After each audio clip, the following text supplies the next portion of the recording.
বাঁকুড়া ও বিষ্ণুপুর লোকসভা আসনে গণনা চলছে, সেখানে রয়েছেন আমাদের জেলা সংবাদদাতা দেবাশিস মৌলিক। দেবাশিস, গণনা প্রক্রিয়া কেমন চলছে? কড়াকড়ি নিরাপত্তা বেষ্টনীর মধ্যে ঘিরে রেখে বাঁকুড়া এবং বিষ্ণুপুর এই দুটি লোকসভা ক্ষেত্রেই সকাল 8টা থেকে গণনার কাজ শুরু হয়েছে এবং বাঁকুড়া ইউনিভার্সিটি, অন্যদিকে বিষ্ণুপুর কেজি ইঞ্জিনিয়ারিং ইনস্টিটিউট, এই দুটি জায়গাতে গণনার কাজ চলছে। বাঁকুড়া লোকসভা ক্ষেত্রে যে 200 মিটার রয়েছে গণনা কেন্দ্রের, তার 200 মিটারের মধ্যে 144 ধারা জারি রয়েছে, অন্যদিকে বিষ্ণুপুরের ক্ষেত্রেও তাই।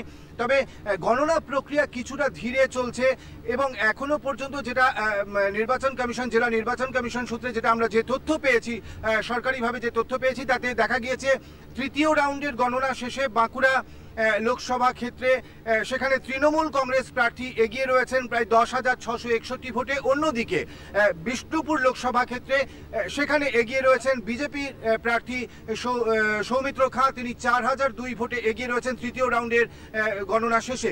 তবে এখনো পর্যন্ত শান্তিপূর্ণভাবেই গণনা প্রক্রিয়া চলছে, কড়াকড়ি নিরাপত্তা রয়েছে। কেন্দ্রীয় বাহিনী এলাকাকে পুরো নিজেদের মধ্যে রেখেছে, কোনো রকম কোনো যাতে অপ্রীতিকর ঘটনা না ঘটে সেই ঘটনা সেভাবেই রাখা হয়েছে, নিশ্চিত নিরাপত্তায় মুড়ে রাখা হয়েছে। তবে এখনো পর্যন্ত বাঁকুড়া লোকসভা ক্ষেত্রে গণনা প্রক্রিয়া শান্তিপূর্ণভাবে চলছে।